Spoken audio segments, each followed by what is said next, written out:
Today's story is Snowdrop from the Brothers Grimm fairy tales. It was the middle of winter when the broad flakes of snow were falling around that the queen of a country many thousand miles off sat working at her window. The frame of the window was made of fine black ebony, and as she sat looking out upon the snow, she pricked her finger, and 3 drops of blood fell upon it. Then she gazed thoughtfully upon the red drops that sprinkled the white snow, and said, "Would that my little daughter may be as white as that snow, as red as that blood, and as black as this ebony window frame." And so the little girl really did grow up. Her skin was as white as snow, her cheeks as rosy as blood, and her hair as black as ebony, and she was called Snowdrop. But this queen died, and the king soon married another wife, who became queen and was very beautiful, but so vain that she could not bear to think that anyone could be handsomer than she was. She had a fairy looking glass to which she used to go, and then she would gaze upon herself in it and say, "Tell me, glass, tell me true, of all the ladies in the land, who is fairest? Tell me who." And the glass had always answered, "Thou, queen, art the fairest in all the land." But Snowdrop grew more and more beautiful, and when she was 7 years old, she was as bright as the day and fairer than the queen herself. Then the glass one day answered the queen when she went to look in it as usual, "Thou, queen, art fair and beauteous to see, but Snowdrop is lovelier far than thee." When she heard this, she turned pale with rage and envy, and called to one of her servants and said, "Take Snowdrop away into the wide wood, that I may never see her any more." Then the servant led her away, but his heart melted when Snowdrop begged him to spare her life, and he said, "I will not hurt you, thou pretty child." So he left her by herself, and though he thought it most likely that the wild beasts would tear her in pieces, he felt as if a great weight were taken off his heart when he had made up his mind not to kill her, but to leave her to her fate, with the chance of someone finding and saving her. Then poor Snowdrop wandered along through the wood in great fear, and wild beasts roared about her, but none did her any harm. In the evening she came to a cottage among the hills, and went in to rest, for her little feet would carry her no further. Everything was spruce and neat in the cottage. On the table was spread a white cloth, and there were 7 little plates, 7 little loaves, and 7 little glasses with wine in them, and 7 knives and forks laid in order, and by the wall stood 7 little beds. As she was very hungry, she picked a little piece of each loaf and drank a very little wine out of each glass, and after that she thought she would lie down and rest. So she tried all the little beds, but one was too long and another was too short, till at last the 7th suited her, and there she laid herself down and went to sleep. By and by in came the masters of the cottage. Now they were 7 little dwarfs that lived among the mountains, and dug and searched for gold. They lighted up their 7 lamps, and saw at once that all was not right. The first said, "Who has been sitting on my stool?"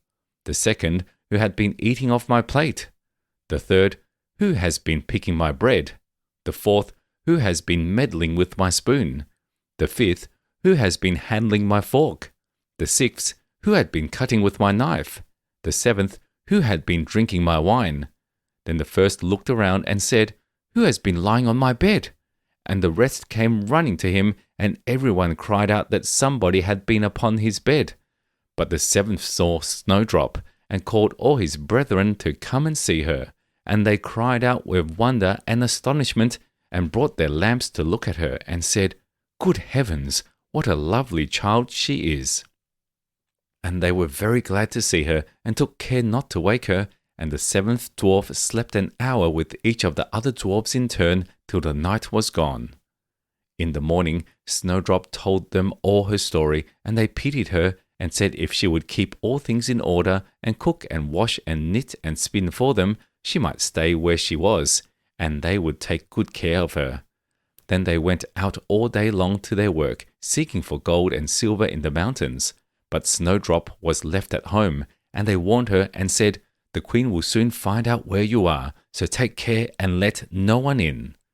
But the queen, now that she thought Snowdrop was dead, believed that she must be the handsomest lady in the land, and she went to her glass and said, "Tell me, glass, tell me true, of all the ladies in the land, who is fairest, tell me who."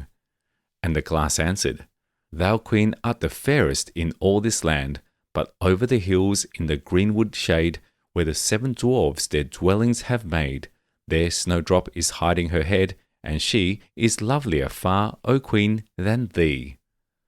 Then the queen was very much frightened, for she knew that the glass always spoke the truth, and was sure that the servant had betrayed her, and she could not bear to think that anyone lived who was more beautiful than she was. So she dressed herself up as an old peddler, and went her way over the hills to the place where the dwarfs dwelt. Then she knocked at the door and cried, "Fine wares to sell." Snowdrop looked out at the window and said, "Good day, good woman, what have you to sell?" "Good wares, fine wares," said she, "laces and bobbins of all colours." "I will let the old lady in. She seems to be a very good sort of body," thought Snowdrop as she ran down and unbolted the door. "Bless me," said the old woman, "how badly your stays are laced. Let me lace them up with one of my nice new laces." Snowdrop did not dream of any mischief, so she stood before the old woman, but she set to work so nimbly and pulled the lace so tight that Snowdrop's breath had stopped, and she fell down as if she were dead. "There's an end to all thy beauty," said the spiteful queen, and went away home. In the evening the 7 dwarfs came home, and I need not say how grieved they were to see their faithful Snowdrop stretched out upon the ground, as if she was quite dead. However, they lifted her up, and when they found what ailed her, they cut the lace, and in a little time she began to breathe, and very soon came to life again. Then they said, "The old woman was the queen herself. Take care another time, and let no one in when we are away." When the queen got home, she went straight to her glass and spoke to it as before, but to her great grief it still said, "Thou, queen, art the fairest in all this land, but over the hills in the greenwood shade, where the 7 dwarfs their dwelling have made, there Snowdrop is hiding her head, and she is lovelier far, O queen, than thee." Then the blood ran cold in her heart with spite and malice to see that Snowdrop still lived, and she dressed herself up again, but in quite another dress from the one she wore before, and took with her a poisoned comb. When she reached the dwarf's cottage, she knocked at the door and cried, "Fine wares to sell." But Snowdrop said, "I dare not let anyone in." Then the queen said, "Only look at my beautiful combs," and gave her the poisoned one. And it looked so pretty that she took it up and put it into her hair to try it. But the moment it touched her head, the poison was so powerful that she fell down senseless. "There you may lie," said the queen, and went her way. But by good luck the dwarfs came in very early that evening, and when they saw Snowdrop lying on the ground, they thought what had happened, and soon found the poisoned comb. And when they took it away, she got well, and told them all that had passed, and they warned her once more not to open the door to anyone. Meanwhile, the queen went home to her glass, and shook with rage when she read the very same answer as before, and she said, "Snowdrop shall die, if it costs me my life." So she went by herself into her chamber, and got ready a poisoned apple. The outside looked very rosy and tempting, but whoever tasted it was sure to die. Then she dressed herself up as a peasant's wife, and travelled over the hills to the dwarf's cottage, and knocked at the door. But Snowdrop put her head out of the window, and said, "I dare not let anyone in, for the dwarfs have told me not." "Do as you please," said the old woman, "but at any rate take this pretty apple. I will give it to you." "No," said Snowdrop, "I dare not take it." "You silly girl," answered the other, "what are you afraid of? Do you think it is poisoned? Come, do you eat one part, and I will eat the other." Now the apple was so made up that one side was good, though the other side was poisoned. Then Snowdrop was much tempted to taste, for the apple looked so very nice. And when she saw the old woman eat, She could wait no longer, but she had scarcely put the piece into her mouth when she fell down dead upon the ground. "This time nothing will save thee," said the queen, and she went home to her glass, and at last it said, "Thou, queen, art the fairest of all the fair." And then her wicked heart was glad, and as happy as such a heart could be. When evening came and the dwarfs had gone home, they found Snowdrop lying on the ground.